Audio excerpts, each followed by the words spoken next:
আসসালামু আলাইকুম। কম খরচে যারা তারাবাই মাছ চাষ করতে চান, তাদের জন্য আমাদের আজকের এই ভিডিওটা। আপনারা চাইলে খাবার ছাড়াই, অর্থাৎ কৃত্রিম যে খাবার, সেই খাবার ছাড়াই আপনারা মাছ চাষ করতে পারবেন পুকুরে। আর এর জন্য সবচেয়ে বেস্ট হবে হচ্ছে তারাবাই মাছ।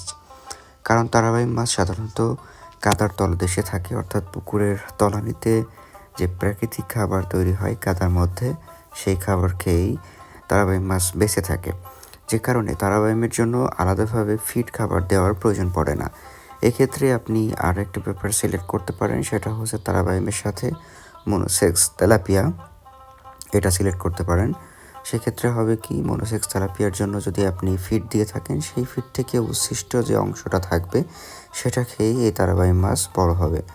আর তারাবাইম মাছের ক্ষেত্রে একটা ব্যাপার বিশেষ লক্ষণীয়, সেটা হচ্ছে এটার রোগবালাই কম, যেহেতু দেশি মাছ এটা, এবং এর হচ্ছে রোগ প্রতিরোধ ক্ষমতা খুবই বেশি হয়ে থাকে। আর এই মাছ খুব অল্প দিনেই মোটামুটি বিক্রির উপযোগী হয়। কাদার তলানিতে থাকার কারণে এই মাছ খেতে বেশ সুস্বাদু এবং বেশ পুষ্টিকর হয়ে থাকে।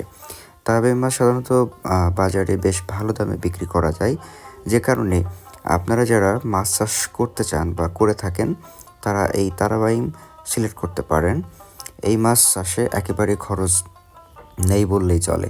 আপনি একই সাথে উপর থেকে জাল টেনে অন্য যে স্বাদু পানির মাছ, সেগুলো চাষ করে তুলে নিতে পারবেন।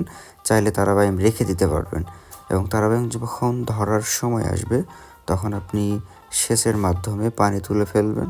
শুধুমাত্র কাদা যখন থাকবে, কাদার মধ্যে থেকে আপনি তারাবাইম মাছ সংগ্রহ করতে পারবেন।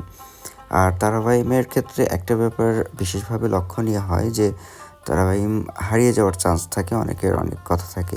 তো সেক্ষেত্রে আপনারা যেটা করবেন, পুকুর যে পাড়, এই পুকুর পাড়টা একটু প্রস্তুত করে নেবেন। পুকুর পাড়ে বেশি করে পলিথিন দিয়ে নেবেন, যাতে করে পুকুর পাড়ে কোনো ছিদ্র না থাকে। আর তলানি যে ব্যাপারটা, সবসময় চেষ্টা করবেন যে কাদা যেন একটু কম থাকে।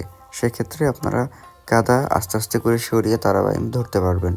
আরেকটা ব্যাপার করা যেতে পারে, তারাবাইম ধরার সময় আপনি যখন অন্যান্য মাছ ধরা হয়ে যাবে, এরপর আপনি ডিজেল, এই ইঞ্জিনের জন্য যে ডিজেলটা দেওয়া হয়, ওই ডিজেল যদি পানিতে ঢেলে দেন, তখন কিন্তু পানিতে একটা বিশেষ গ্যাস সৃষ্টি হয়। এই গ্যাসের কারণে তারাবাইম তখন কাদা থেকে উপরে উঠে আসে। এভাবে তারাবাইম চাষ করে আপনিও লাভবান হতে পারবেন।